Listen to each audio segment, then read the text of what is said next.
Dakota, I have to ask you, just off the top of my head, the three of you collectively shocked the WWE Universe at SummerSlam. To the best of my knowledge, and I think accurately so, at least up until the hours leading up until Nashville in SummerSlam, you did not even work here. You were released from WWE, and you appear in spectacular fashion.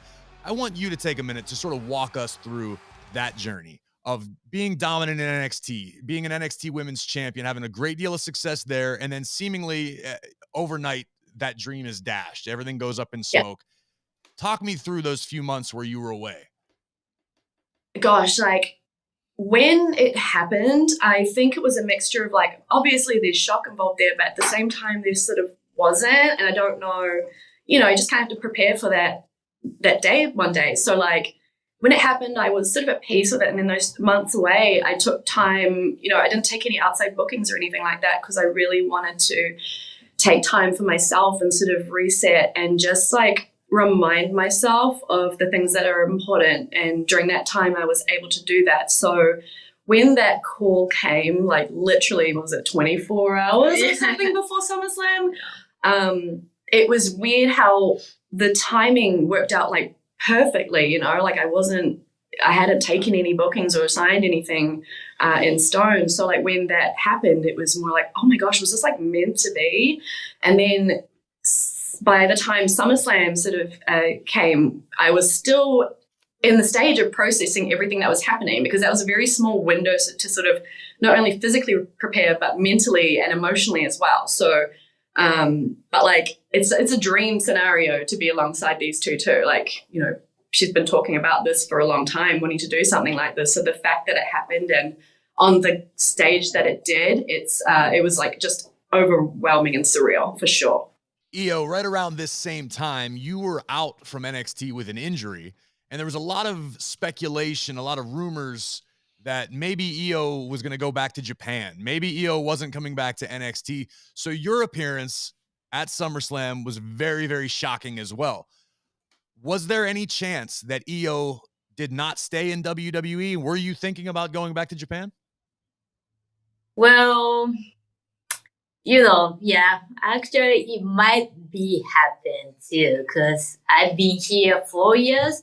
I came here, United States, 2018, and then now 2022. Mm-hmm. I spent time, the wild pandemic in here. That was very tough for my life because I came here by myself. I take care by myself, everything. So yeah, honestly, I don't have family in here. That makes me sometimes my mentality going down, and that time is so tough. And I try to think, should I stay here more or not? Also, I got injured and I took surgery.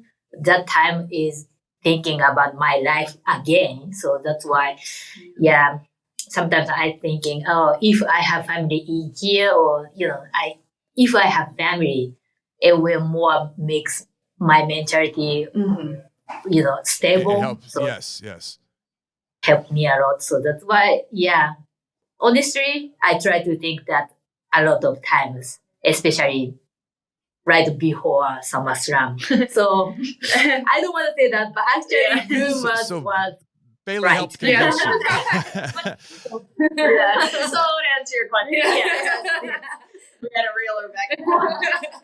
Dakota, you had mentioned this has been a work in progress. You guys have discussed this for quite some time. Bayley, how did this all come to be? Obviously, Dakota was not under contract. Io was out with an injury. This was your brainchild. This was something I know that you fought for. You spoke about it last time you were on the show. You had a vision. How did you make this all a reality? I think it was kind of like what they're both saying, like just everything with timing just worked out so well. And I obviously can't do this by myself. You have to run it by the right people, and things were changing in the company so fast. And while I was out with an injury as well, I wasn't sure who to talk to or who to make this happen, or even to get myself back on the show. It was just a very confusing time. And this idea and this vision that I've had is Just something I believe in so much, but it has to be with the people that I envision it with. Like, it's not just, oh, I want a group of girls or I want a faction, whatever it is. It has to be the right girls for it to work or for the vision to, you know, come to life. So I think it was just, you know, just not giving up on it, because I didn't really get an answer for it to begin with before, you know, what happened with her. And that was like really heartbreaking for me, because I felt she was literally like the first one when I was trying to think of all this. She was the first one that I really thought would fit so well, because I just felt we had a really cool dynamic, and that our styles will work well together, characters will work well together. And when she was like, oh, I just kind of gave up on it.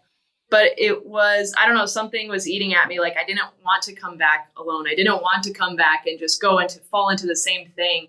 I really do believe that there's some change that needs to happen in order for everybody to take the women's division to a different level. So just reaching out to, obviously, Hunter is a huge impact on all of us.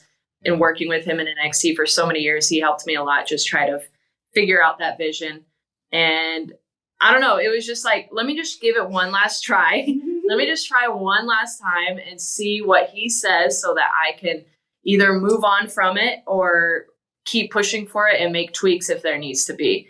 But I think everybody just kind of at once saw like, okay, maybe this can work, but it has to be with the right people. You can't just throw someone else in there. And she's a huge part of it. So it just so lucky it worked out.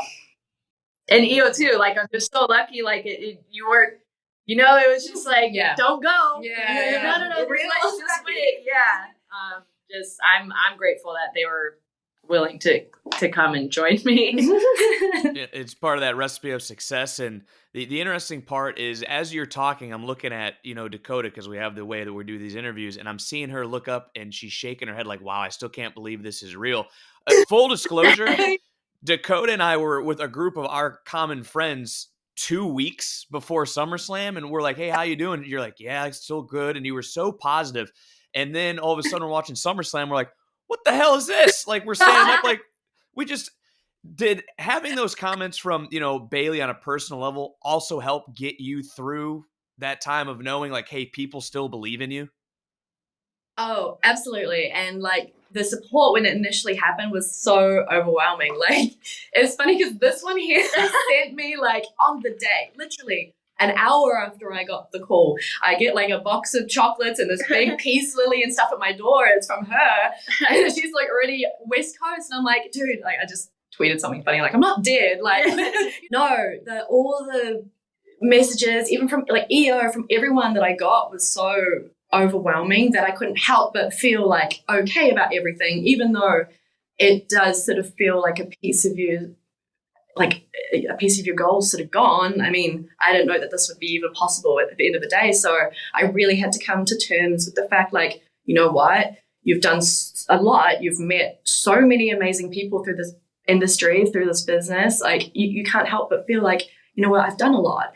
And, you know, like you said, when we were talking, I did feel genuinely like okay with everything. You know, I felt like I came to peace with myself, and mentally and emotionally I was in a good place. It's funny how it all comes together.